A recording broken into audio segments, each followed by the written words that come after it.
হচ্ছে ভক্তের অহংকার, আর এক হচ্ছে ভক্তের নয়নের জল। যদি তাকে ডাকার মতো কেউ ডাকতে পারে, ভগবান সব সহ্য করতে পারে, কিন্তু ভক্তের নয়নের জল সহ্য করতে পারে। আমরা তো অনেকেই গৌর হরিকে ভালোবাসি, অনেকে গৌর হরির ভক্ত, কিন্তু গৌর হরির পরম ভক্ত মায়েরা কয়জন হতে পারে বলুন? আমরা ভগবানকে ডাকি বটে, কিন্তু নিজেকে সম্পূর্ণ সঁপে দিয়েছি ভগবানের চরণে। সম্পূর্ণ এখনো ভগবানের চরণে আমরা সঁপে দিতে পারিনি। সবাই আমরা ভক্ত, এখানে যারা আছে সবাই গৌর হরির ভক্ত, কিন্তু গৌর হরির পরম ভক্ত দেখুন, মহাপ্রভুর পরম ভক্ত, যার নাম শ্রীধর। সেই শ্রীধর কি করতেন জানেন বাবা? বাজারে থোর মোচা কলা বিক্রয় করতেন। কেমন ভক্ত জানেন মা? নিজের বাড়ির গাছের থোর মোচা কলা নয়, বাজার থেকে কিনে এনে নিজের টাকা দিয়ে যে দামে কিনে আনে, আবার সেই দামে সবজি বিক্রয় করে। তাহলে কি বাবা লাভ হলো? না।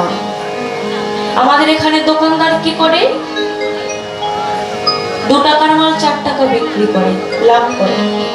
কিন্তু মহাপ্রভুর পরম ভক্ত এমনই, নিজে টাকা দিয়ে যে দামে কিনে আনে, আবার সেই দামে সবজি বিক্রয় করে, আবার তার থেকে আমার মহাপ্রভুর ব্যাগে থোর মোচা কলা ভর্তি করে দেয়।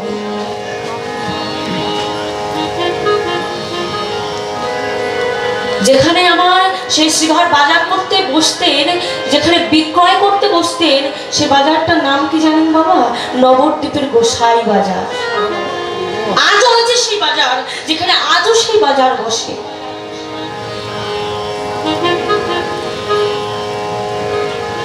এই বলে আমার মহাপ্রভু চিন্তা করলেন যে আমার পরমে ভক্ত শ্রীধর আমাকে এত ভালোবাসে, হ্যাঁ, সে নিজে টাকা দিয়ে যে দামে কিনে আনে, আবার সেই দামে সবজি বিক্রয় করে, আবার তার থেকে আমাকে যে দেয়,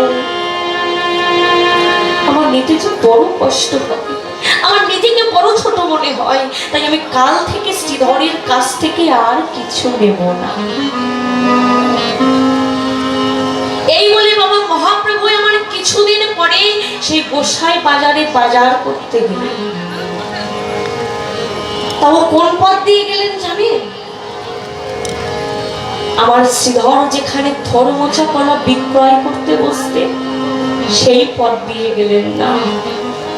ভিতরের পথ দিয়ে কিছু বাজার করে বাইরের পথ দিয়ে যখন আমার মহাপ্রভু চলে যাচ্ছে, শ্রীধর আজ মহাপ্রভুকে দেখে বললেন, মহাপ্রভু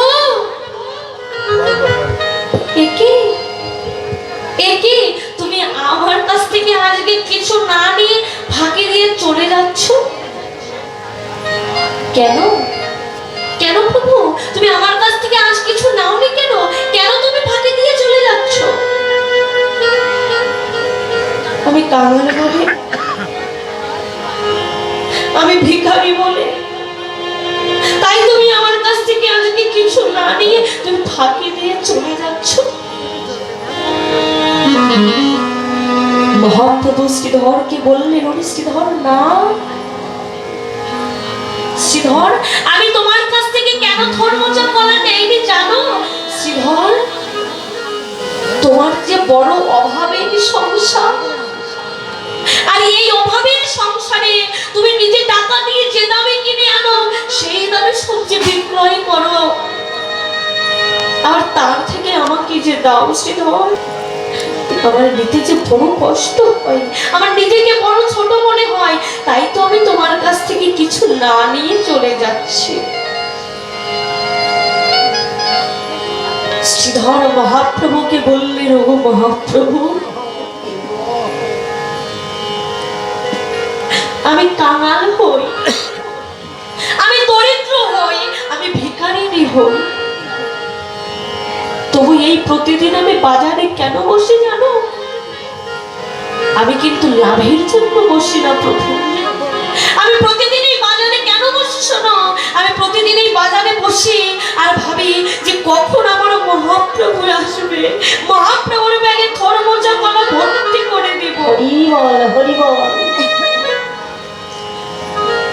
আর তুমি কিনা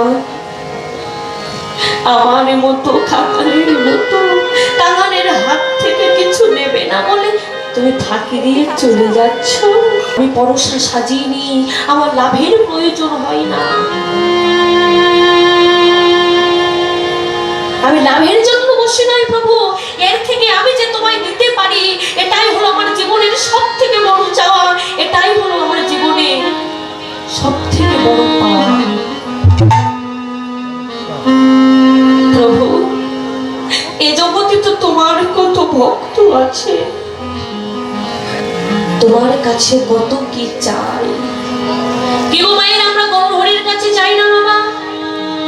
কি চাই আমরা গৌর হরির কাছে?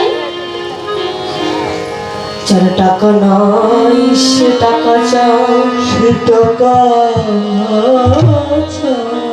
যার বাড়ি নাই সে বাড়ি চায়, বাড়ি চায়, যার ঐশ্বর্য নাই সে ঐশ্বর্য